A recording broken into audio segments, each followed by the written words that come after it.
São Paulo, dia 1º de outubro de 1992, 8 horas da manhã. Aqui estou mais um dia, sou o olhar sanguinário do vigia. Você não sabe como é caminhar com a cabeça na mira de uma HK. Metralhadora alemã ou de Israel, estraçalha ladrão que nem papel.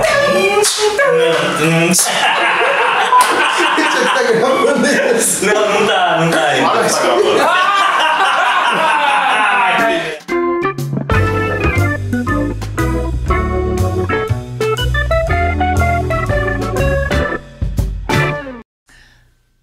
O que é o testemunho? Não sei ou sei.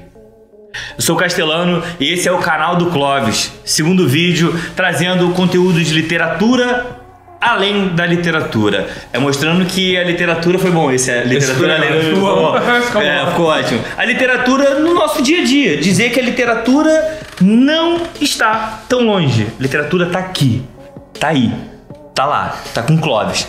Tá com todo mundo. A literatura está em todos os lugares. E eu nem gosto de literatura, né? Imagina, claro que não. Estou aqui com meus dois amigos, companheiros fiéis, com Brian. Olá. E Netovski. Netovski. Netovski é um ótimo nome, né, cara? Não. Camarada Netovski. Não?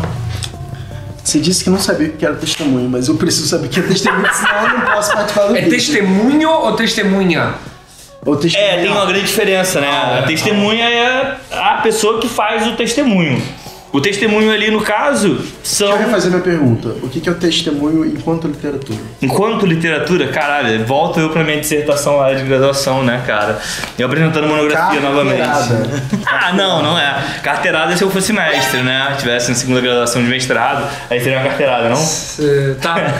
Continua, por favor. Então, na real, o que a gente entende como testemunho na literatura é uma literatura que ela vai tentar compreender, ela vai dizer algo que a pessoa vivenciou. Dar um exemplo bem prático. A literatura do testemunho começou a surgir pós-Holocausto.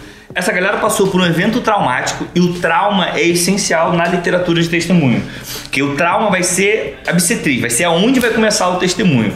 E é a partir dali que vão começar a ter essa literatura. Então vamos lá. Essa galera sobreviveu ao Holocausto. Ou não, mas aí quem não sobreviveu não testemunhou, né? Aí é só da galera que testemunha. Tá, desculpa cortar o raciocínio. Anne Frank, testemunho? É testemunho, mas ela não sobreviveu, mas o texto dela sobreviveu. Entendeu? É isso. E aí é só o testemunho, só o que sobrou de material. Então, essa galera que não sobreviveu ou que deixou material ou que sobreviveu, ela vai contar o que ela passou. Lembrando que não pode ser um trauma pessoal, é um trauma conjunto. Mas é pessoal, porque ela vivenciou, claro, ela vivenciou, mas não foi apenas ela tá narrando uma história de todo um povo. Por exemplo, na América Latina, a gente pega na década de 70, a gente sabe, década de 60, houve um boom de ditaduras pela América Latina. Na Guatemala, a gente tem a guatemalteca, essa parte a gente precisa cortar, ou não, óbvio que não, desculpa, Clóvis. Temos a guatemalteca. Quem? Eu tô tentando lembrar o nome dela, cara. Lembrei. A gente tem, por exemplo, os sobreviventes de uma ditadura da Guatemala que devastou. A gente tem a Rigoberta Menchú, que ela faz um testemunho do que ela vivenciou. Essa vivência é uma vivência de todos. Então, qual é o intuito dessa literatura, né? Essa literatura ela vai ter o intuito de denunciar, fazer com que ninguém mais passe por aquilo. Se a gente, por exemplo, pegar o Primo Levi, que está em algum lugar por aqui, o livro do Primo Levi, ele fala sobre, no começo do livro, ele faz um poema falando para as pessoas denunciarem, falando para as pessoas vivenciarem e identificarem esse trauma. Isso que está acontecendo lá. Tudo aquilo que vivenciou para que a gente não vivencie novamente. Então o testemunho está muito pautado... Achou o livro, né? Botou para cima. Esse é o livro, né? Isto um Homem, do Primo Levi, um químico italiano que foi pro campo de concentração. E aí, essa literatura, ela vai estar pautada no trauma para que não ocorra novamente. Porque se a gente esquece do trauma, pode ser que aconteça da gente repeti-lo. E parece que não tá funcionando, né? Mas a gente não tem aqui no Brasil isso. Por exemplo, se a gente pegar na América Latina, a gente tem vários museus em outros lugares que o Museu da Ditadura. No Brasil a gente não tem. Tem em São Paulo, mas assim, é pequeno. Pequeno, é isso. A memória da A ditadura gente ainda tem é ali muito... na Gamboa, eu não vou lembrar o nome exato, mas é o Museu da Escravidão. Isso. Sim, sim. Mas ainda é muito pequeno, Sim. pouco divulgado. Claramente, esse é o grande problema. O problema é que quando é pouco divulgado, a gente corre o risco de cometer esse mesmo erro novamente. E aí mora o grande perigo, entendeu? Então essa literatura, ela surge para falar, olha, isso aqui aconteceu, isso aqui não pode acontecer novamente. E foi mais ou menos assim que começou essa literatura. E vem daí esse testemunho de um trauma que uma pessoa vivenciou, mas que denuncia todos os outros. Esclarecido, Neto? Deixa eu só tentar entender então. É literatura, porque se é um testemunho de algo vivenciado, não é melhor colocar na condição de biografia? Não. Porque não, ou livro de memórias? Eu fico pensando, por exemplo... Sim, eu entendi sua perspectiva. Porque eu lembro do Solomon Northup, aquele cara lá que escreveu 12 anos de escravidão. Sim. E aí costuma-se falar desse livro como um livro de memórias, um livro de experiência, um relato, mas é testemunho, não é? Então, eu não posso falar desse caso porque eu só vi o filme. Sim. Você não estudou o texto. Não né? estudei o texto, não tem como. Só que qual é a perspectiva, a diferença da autobiografia e do testemunho? A biografia, ela vai tratar de quem? Da pessoa. De um. Sim. O testemunho vai tratar de todos. A ideia pensa num triângulo. Aqui a gente tem o eu, que é representado por todos, né? Por todos que vivenciaram isso, falando para eles, falando para todos os leitores, em denúncia do eles, que são os algozes. Então, o testemunho está pautado nessa tríade do eu, tu, que vai ler, contra o eles, que são os algozes. Porque eu preciso falar para eles tudo que eu vivenciei, por eles, para que o tu também combata eles, tá ligado? Tem uma guerra pronominal ali, né? Pode ficar um pouco confuso. Espero que eu entenda quando assistir esse vídeo. Então, por isso que tem essa diferença. Por isso que eu acho que tem essa grande diferença entre o testemunho e a autobiografia. E outra, o testemunho, ele vai ficcionar a coisa. Porque como é que eu vou narrar? Isso é uma dúvida que surgiu ali durante essa galera. Tem escritores franceses que tentavam narrar isso que aconteceu, que desistiram. Como é que eu vou narrar o inenarrável? Esse é o grande lance. Então, assim, quem faz o testemunho não necessariamente foi a pessoa que viveu aquilo. Normalmente é por quem vivenciou, por quem passou. Tá. Por quem, Então, assim, quem atravessou por exemplo, o eu trauma. tava tendo uma conversa dessa sobre testemunho e literatura com uma amiga que é especialista no defeito de cor. E a gente meio que... eu não sei se ela já tinha essa resposta, mas gerou aquele questionamento. Um defeito de cor, sei que vocês dois leram, seria uma literatura de testemunho? A Ana Maria Gonçalves, logicamente, não viveu no século XIX e não conviveu com Luísa Maim para recriar a sua história. Mas ela estudou, pesquisou, isso não se caracterizaria como... Na minha concepção, não. Me parece que não, acho que é um romance histórico. Mais que um romance histórico. Ainda que tenha a ver com o trauma de uma certa população, tô eu aqui tomando já a frente. Não, aqui é nosso. Mas me parece que, assim, ainda que ela esteja falando de um trauma coletivo, de uma experiência, eu acho que ali é um trabalho de resgate documental, entende? Eu acho que é um pouco diferente do que o... E até mesmo por onde ela começou a escrita dela, né? Você, então. O Brown não viu o rolê dela. Então, a minha dissertação é justamente sobre o Diário do Detento. Há uma peculiaridade no Diário do Detento. Primeiro, que não é só do Brown. Sim, eu sei que tem o... Segundo, é do Joseni. Só que nenhum dos dois estavam durante o Carandiru. Nenhum dos dois estava sobre o massacre. O dia do massacre. O dia do massacre, nenhum dos dois estavam lá.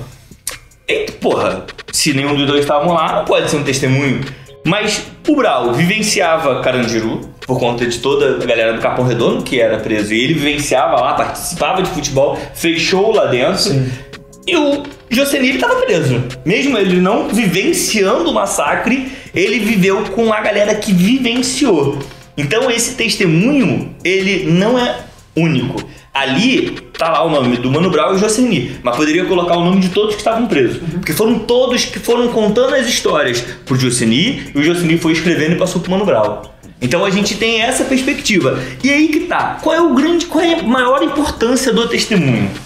É que a gente traz pro nossa vivência hoje. A gente pegou o Mano Brown, que é uma coisa de 92, né? Que foi o massacre do Carandiru, 111 detentos massacrados pelo Estado. E hoje nós temos aí uma política que massacra. E recentemente surgiu a matéria de uma galera da Maré, se eu não me engano. Crianças, né? Crianças da Maré que escreveram cartas, né, com desenhos falando sobre o massacre que era quando a polícia entrava lá. Lembrando que a gente está falando de uma instituição governamental que tem seu lema lá: servir e proteger. Proteger a quem? A essa galera que está testemunhando dessa forma, não há proteção, né? Então a gente começa a ver isso. E qual é a importância? Por que é tão importante, né? É importante porque é a forma de denunciar. E aí remete até ao último vídeo nosso, quando nós falávamos sobre o absurdo, o absurdo, né? Normalização. É isso aí. Essa galera não normaliza, porque eles vivenciam na pele. E aí começa a mudar o aspecto deles, entendeu? E aí é uma coisa boçal, assim, não é boçal a palavra, mas é o absurdo do absurdo do absurdo. É inimaginável você ver uma criança desenhando um helicóptero da polícia militar com tiros pra baixo e eles desenhando, escrevendo corre, corre, corre. Cara, me dá uma sensação, sabe, bizarra, uma sensação absurda. E mais absurda ainda é quando procuradores do estado do Rio de Janeiro dizem que aquilo pode ser falso. Sim, que aquilo não são aquilo crianças. Foi forjado, e foram ONGs que encaminharam as crianças para escrever dessa maneira, para ter um barulho midiático, né? E aí, como a gente falou em off, né? A mesma ONG que botou fogo na Amazônia agora tá escrevendo cartas. A gente tá vivenciando esse momento, mas para não ficar tão pesado quanto a gente tava falando, né? A gente precisa entender que o testemunho, ele vai estar, infelizmente, ligado ao caos, ligado ao absurdo. E a denúncia. E a denúncia. Porque a denúncia é a base do testemunho. Eu vou falar, por exemplo, eu vou contar ao Clóvis que eu passo por uma situação que o Brian me causa. O Clóvis vai comprar a minha ideia e ficar contra ele. Eu preciso denunciar pro Clóvis para até ele tomar conhecimento. Entende? Senão, não toma conhecimento. É muito fácil a gente hoje estudar a história e a gente pega alguns conceitos que a gente está revendo porque a gente começou a dar importância. Por exemplo, os casos dos povos indígenas. Exatamente, era o que eu estava pensando aqui agora. É isso. E aí é uma parte que infelizmente eu não conheço, eu não tenho lá. Mas a história está sendo remontada por essa galera agora. Essa galera está denunciando. Sim. Sabe? Eu fico pensando, por exemplo, no caso do Davi Copenaua. Não sei se vocês estão ligados, né? O Davi Copenaua é uma liderança Yanomami muito importante. Yanomami, a aldeia Yanomami fica na parte norte do país, né? Tem uma parte da Venezuela e tal. E assim, não é testemunho, mas é que me ocorreu. O Copenaua, ele não fala, ele fala português, mas ele não escreve. E aí um antropólogo francês chamado Bruce Albert, ele conviveu com o Davi Copenaua durante muito tempo e foi anotando e gravando áudio do Copenaua falando sobre a cosmogonia Yanomami, sobre a filosofia Yanomami de vida e tal. E aí em 2005 foi lançado um livro que é A Queda do Céu, que é um puta de um livrão assim de 700 páginas. Muito obrigado. É um livro... Ele foi resgatado esses dias, todo mundo fala dele. Tem sido falado de novo por conta da questão da Amazônia. Né? Milton Ratum, inclusive, fez pelo menos ele falou disso numa entrevista, então tá todo mundo correndo atrás desse livro. Então, porque o que acontece? A Queda do Céu é um livro, como eu falei, bem volumoso, monumental, e é um livro de filosofia indígena, a gente pode chamar dessa forma. Mas eu acho que tem um caráter de testemunho nisso, porque é o Yanomami, né, um Yanomami, o Davi, comentando, escrevendo a respeito dos contatos com o homem branco, da maneira como os Yanomami leem e entendem a presença do homem branco no mundo, tentando fazer uma diferenciação de vocabulário. Como é que o homem branco entende a natureza? Por exemplo, ele fala que o homem branco entende a natureza falando em meio ambiente. Para os Yanomami não faz sentido falar em meio ambiente, porque na verdade é a casa, é a terra, claro. Né? Então, assim, me parece que tem uma questão de testemunho também, embora eu não possa caracterizar como testemunho, porque, assim, é um livro escrito por um antropólogo, junto com um indígena, com um caráter filosófico, mas eu acho que entra aí um pouco nesse debate, né? Não sei. Sim, não, claramente. É porque existem alguns critérios que a gente deve levar quando a gente fala de literatura de testemunho. Como conceito acadêmico. Isso, como conceito acadêmico, claro. Beleza. Que o primeiro é o trauma. É o trauma.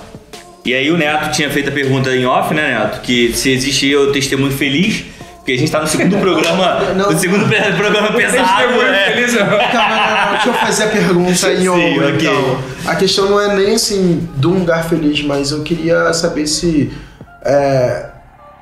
o testemunho funcionaria de uma forma que não fosse de trauma. não digo nem... É porque se vieram logo com trauma depois. É difícil. Mas assim, sei lá, tipo... Um exemplo que veio à cabeça agora se alguém que viveu Woodstock quisesse escrever sobre o Woodstock, não necessariamente de forma jornalística. Pô, mas aí não seria o testemunho, porque a ideia do testemunho é do trauma, essa ligação É trauma do trauma tradicional americano.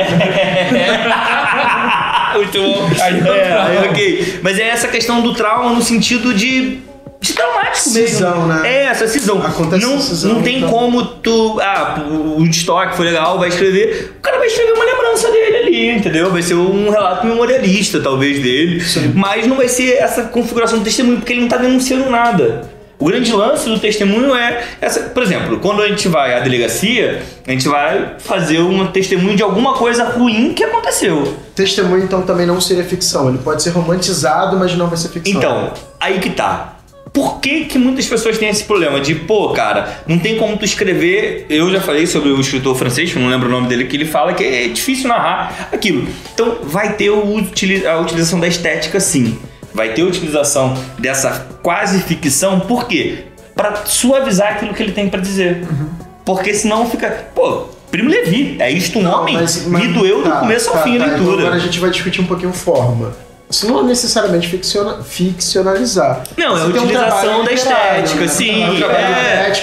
Estético de forma. Sim, tem uma galera que bate um pouco, não, porque isso é ficção, não é testemunho. Não. Bem, eu entendo que é necessária a utilização da estética para tornar a coisa mais palatável. Porque é tão surreal que a gente precisa... Eliane Brum, ela tem um texto muito literário ao falar de jornalismo. Sabe, por mais que às vezes seja uma pegada mais opinativa, em nenhum momento, por mais que o texto fique ou bonito ou fique leve, entre aspas, ela deixa a seriedade fugir e tudo mais. Então eu não sei se... Eu só quero saber, pode ficcionalizar ou não pode ficcionalizar? Então, cara, aí que tá... Eu não sei, porque o testemunho, quando você fala de ficção, você fala de... Criar, eu estou criando. Sim. Por exemplo...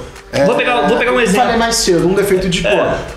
Por mais que seja uma história inspirada na Luísa Maim, a gente não tem documentos oficiais que dizem essa foi a Luísa Maim. Ana Maria Gonçalves recriou a Luísa Maim, deu nome de quem desse, através de documentação de outras mulheres que viveu a mesma época e viveram situações parecidas. Então ela juntou tudo, criou uma possível Luísa Maim a partir dessa documentação e tivemos a quem der. Eu vou utilizar e o texto é ficção. É ficção. Vou te pegar um exemplo. Tem um polonês, não lembro o nome agora, que ele lançou um livro. E aí nisso quando eu estava fazendo uma pesquisa, eu encontrei um texto sobre isso, que ele criou um texto onde ele narrava o Holocausto na visão de uma criança. Na visão de uma criança. E caraca, mano, aquilo foi um estouro. Imagina uma criança. E aí é a mesma coisa de hoje falar da criança que vive na maré. A gente tá falando de um caos ainda maior. O que choca a gente viver essa criança passando pela que tá acontecendo na maré, imagine dentro do Holocausto. Então é um absurdo tremendo. E aí o que aconteceu com essa molecada? Cara, maneiro que o Neto tá cagando aqui, né? Não, é isso. Já falei, Clóvis, já falei. Não, não, tudo bem, depois você resolve com ele. Não tem cachê pra ele, é isso. E aí você pensa, essa criança passando pro Holocausto, o livro chocou o mundo, e o que aconteceu? O livro era mentira. O cara tava em outro lugar, a família dele já tinha fugido. Ele criou uma ficção, não é um testemunho. Porque ele não atravessou, ele era... de uma ONG. Claramente. Ele era de uma ONG que hoje taca fogo. Eu não sei se... Então, eu queria... isso agora vai ser uma pergunta pra fazer outra pergunta. Tem uma pergunta pra pergunta. Não, tem uma mulher que agora eu não lembro de onde ela é. A Svetlana Alexievich. Então, ela escreveu Voz de Chernobyl. Voz de é Chernobyl? Eu sempre falei Chernobyl. Chernobyl o fim do homem soviético. Chernobyl. Mas eu escuto Chernobyl. Mas é porque eu já vi a coisa do Chernobyl, né? Aí tem a coisa do Chernobyl. Chernobyl. Isso aí. Não, desculpa. Não, dane-se. A guerra não tem objetivo. Dane-se não, sério. Não, assim, dane-se. Dane-se. Ok. Dane-se Chernobyl. Vocês entenderam. Foda-se. No caso, então, ela não. O trabalho dela é histórico, não é de testemunho, né? Porque ela não. Ou ela viveu essas coisas e ela. Eu não sei. Ela... É porque o trabalho da. Você leu alguma coisa? Eu li o Vozes de Chernobyl. O trabalho da Svetlana é o seguinte: ela colhe depoimentos de pessoas que viveram aquilo e ela faz a miscelânea. Então os textos dela, na verdade, não são textos dela. Né? O que ela faz é um processo de edição. E aí o que aconteceu quando eu falei da Rigoberta Menchú, tem exatamente isso. No Rigoberta Menchú não é a Rigoberta Menchú que escreve o livro. Ah, não? Não, ela dá uma entrevista pra uma jornalista francesa, que eu esqueci o nome. Não sei se é francesa, mas a mulher estava na França na época. Okay. E a partir desse texto, a partir desse depoimento, ela cria um texto. Ah, mas o livro se chama Eu, Rigoberta Menchú, e assim nasceu uma identidade. Sim, porque é narração dela. Entendi. Mas é um terceiro que bota no papel. Mais ou menos o Bruce Alberti coletando o Davi Copenau falando. Isso, porque aí ele utiliza o que a gente fala, ele utiliza o local privilegiado, porque o excluído não tem fala. Não tem fala. E aí eu lembro de um debate que a gente teve há muito tempo atrás na escola. Se é possível. Isso aí. Então, se é possível o quê? Se o excluído deixa de ser excluído a partir de ter voz, porque o excluído não tem voz. Mas é outra história. Outra história. E aí, qual é o lance? Então essa galera pega essa voz, essa mulher, por exemplo, que pegou aí as vozes de Chernobyl, ela faz esse trabalho, ela recolhe dados para utilizar. A partir desse momento, a gente pode dizer que talvez ele tenha um testemunho. Tá. Porque não é o texto dela, ela não vivenciou, mas ela tá dando voz a quem vivenciou. Exato. E aí ela faz isso, ela faz um capítulo com crianças. Sim. Aí como é que as crianças reagiram ao incidente lá? Então ela pega um monte de crianças e ela vai coletando e vai colocando assim, sei lá, o nome da criança, 12 anos. Aí vem um depoimento da criança, depois o depoimento e tal. Depois os soldados, depois as esposas. Então, inclusive, a gente pode inferir com isso que o testemunho ele pode também servir como uma das formas dentro de um texto maior. Não é o testemunho.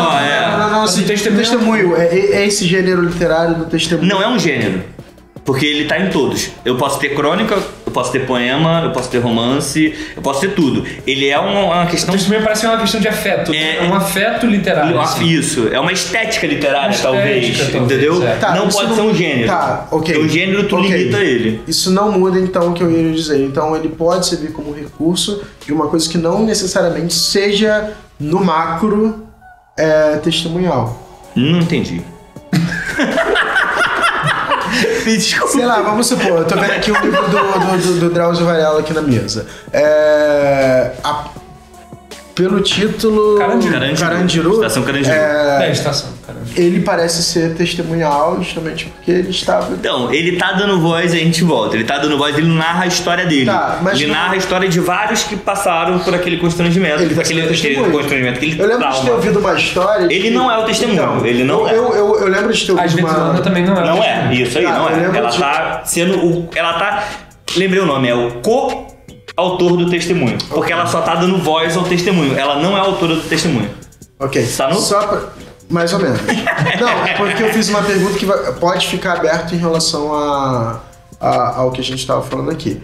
O testemunho pode ser um recurso micro dentro do macro. Por exemplo, eu tinha falado do livro ali. Vamos supor que o Carandiru fosse uma história romantizada. Em algum momento eu posso, não nele todo, mas em algum momento ter algo de testemunho ali. Talvez por texto híbrido. Mas aí entra num outro nível da história. Acho que é outra história. Mas o grande lance é, qual é a importância do testemunho? E aí que tá. Fala pra mim. Eu lembrei do Walter Benjamin. Cara, é óbvio. O Walter Benjamin, que junto com Adorno foram grandes compositores dos Beatles. O Walter Benjamin, ele tem uma teoria, enfim, ele fala um pouco sobre isso, sobre as teses sobre a história, ele tem um livro sobre isso. E uma das coisas que o Walter Benjamin fala é que a importância da história, né, o que a história deveria ter como missão, é ser escrita ou ser feita a contrapelo, né, ser escovada a contrapelo, que é justamente fazer a contramão do que a história oficial faz, que é dar essa voz ao que não é visto no grande discurso, né? Essas vozes minoritárias, essas vozes que são afastadas da grande história. E parece que é um pouco isso que a gente está falando, né? De escovar ou de escrever a história a contrapelo. Fazer forçar a direção contrária do que vem sendo contado. Me parece que é um pouco isso. É isso. E aí, qual é a importância disso, né?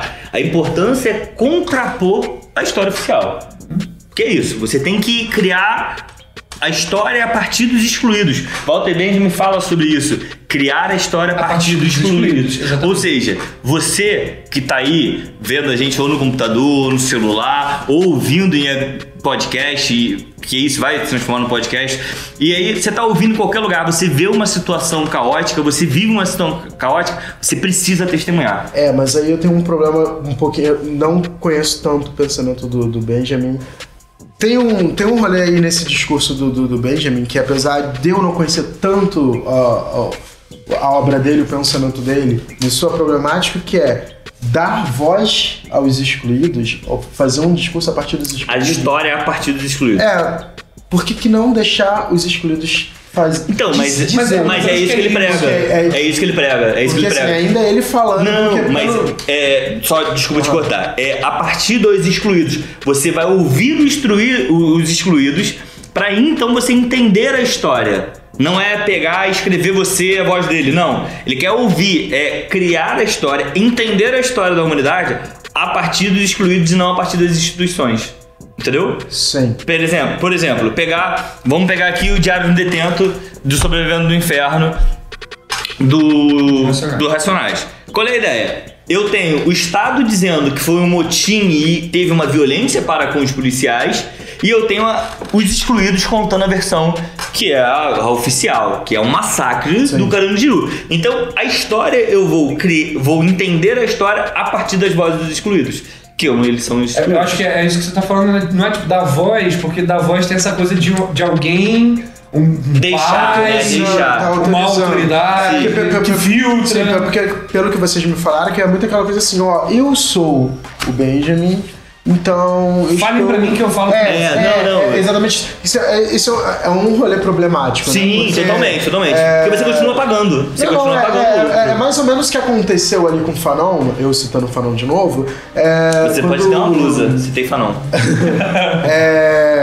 Eu citando o Fanon de novo aqui, porque, por exemplo, no Condenados da Terra, o livro ficou famosíssimo por causa do prólogo do Sartre. E assim, eu sou estudante de literatura, de letras na UFRJ. Eu olhando a ementa dos cursos de teoria literária, da teoria literária até que a gente vai para os críticos, tá lá como leitura obrigatória, para pelo menos quem quer dar aula, o Condenados da Terra do Fanon, mas só o prólogo. E assim, e todo mundo fala, é problemático você olhar esse prólogo, porque você vê ele falando e você acha que aquilo ali já abarca todo o pensamento do Fanon, que é complicadíssimo, não é fácil, sabe? Então, assim, me soa dessa forma, que Mas eu acho que o próprio fato de os Racionais conseguirem ter colocado Sobrevivendo no Inferno no topo das paradas, e ainda hoje ter a repercussão que tem, já é uma prova de que não precisou de alguém tutelar essa parada. E é por isso que eu falo, quando ele fala de construir a história a partir dos excluídos, ele não tá falando eu vou construir a história a partir do que eles falam, não. Tudo bem. A história precisa ser montada. Ou mesmo que tenha alguém, por exemplo, branco pra contar a história negra, que seja alguém que tá mais disposto a fazer aliança do que a tomar protagonismo. É o exemplo da Beth Carvalho, falecida recentemente, né? A Beth Carvalho, ela é vista como madrinha do samba. Sim. E é uma mulher branca. Mas por que ela é vista como madrinha? Porque ela deu voz a muita gente. Mas ela não deu voz como uma branca que veio apadrinhando todo mundo, mas ela deu voz porque era alguém que reconheceu ali alguma coisa. Eu acho que tem mais a ver com reconhecer o seu lugar, né? Porque é aquele papo. Você tá ali num movimento que não é seu, por mais que entre várias aspas você possa estar ali, mas não é seu, e você sabe disso, você sabe o terreno que você está pisando. Acho que é o verdadeiro local de fala e um pouco local... mas é outro assunto. Eu sei. É um assunto antes que você venha problemático. Brigar. Mas assim, e por si só já tem discussões. Mas essa coisa de tipo, eu sei de onde eu estou falando. Eu sei o que eu vou falar a partir do momento, a partir de onde eu estou. E por aí vai, porque assim... Se for alianças eu vou fazer a partir desse lugar. Como é que eu vou construir? Como é que vai ser minha caminhada a partir daqui? Porque não adianta também meter essa bronca de olha, eu estou falando pelo outro também e fica invalidando. Tá, a gente fugiu um pouco do...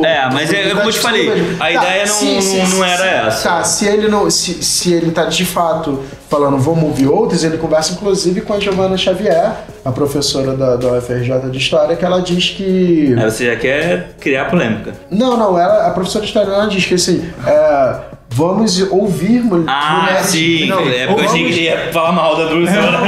Eu já fiquei preocupado. Não, a mulher é maravilhosa. Ela diz assim, vamos fazer as mulheres negras serem contadoras de suas próprias histórias e não objeto de estudo. Perfeito, sabe? perfeito, então, isso. Mas é isso que ele queria. Não, beleza, eu pensei que ele tava meio que tutelando. Você sei lá, E aí ele continua apagando, né? Mesmo, um apagamento de sangue. Mas eu acho que é isso. Eu acho que hoje a gente consegue entender que o testemunho na literatura é fundamental para denunciar o que nós vivenciamos hoje, por exemplo. Quem sabe daqui hoje deve estar surgindo algum escritor, alguém que está agora colocando no papel o testemunho que ele está vivenciando nessa sociedade, uma sociedade extremamente opressora, que a gente tem que viver entre concreto, asfalto. Eu lembro muito numa música do Dead Fish, que é 920 Passos, que ele vai contando os passos, porque é tão claustrofóbico a cidade que o momento dele manter a sanidade dele é ir contar os passos da casa dele até o metrô. Olha que doideira. E é isso. A gente tá vivendo um momento que é necessário ter testemunho, é necessário falar, é necessário colocar para fora toda essa violência que nós estamos vivenciando. Porque é a partir dos testemunhos que deveria ser em que a gente não convivesse com isso mais. Sim. Eu acho que é isso. E uma das formas de lidar com o trauma é justamente falar sobre o trauma. Fazer a terapia. E aí a gente já entra no outro campo da psicologia, né? Que é ótimo. Porque a psicanálise tem tudo a ver com esse testemunho, sabe? Então é isso. Temos o canal? Temos um programa? O canal nós temos. Canal acho que existe, eu acho que eu espero. O Clóvis tem um canal. Vocês não têm o canal. O canal é do Clóvis. Desculpa, Clóvis. Clóvis. Obrigado, o canal é seu. Ok, posso ir embora? Não, eu acho que tem que falar pra clicar no gostei, sei lá, né? Mas é só se você gostar. Se você gostar, clica no gostei, se inscreve no canal. Nós vamos colocar os links aí. Que isso, Neto? Volta pro quadro, Neto. Volta pro quadro, Neto. Senão ele vai cortar o salário. Neto. E aí, vamos colocar aqui embaixo livros de alguns livros. A gente dá o link das matérias que a gente mencionou, da Maré. Isso. Também das Vozes do Holocausto, que é um grupo que está resgatando as vozes de sobreviventes, que é bem interessante. Sim. Vou colocar lá e alguns livros. Link pros livros também, que a gente mencionou, do Primo Levi, do Racionais, que saiu em livro agora recentemente, né? Que tá muito bonito. Já que vocês vão fazer todo esse rolê aí, deixa o Instagram e a página da Giovana Xavier, que é muito bom acompanhar, porque ela sempre tá fazendo Perfeito. A gente coloca também lá. Preta Doutora. Tá aparecendo na tela? Tá aparecendo na tela. Caraca, vocês têm dinheiro, né? É isso. Obrigado. Até a próxima, galera. Valeu. Valeu.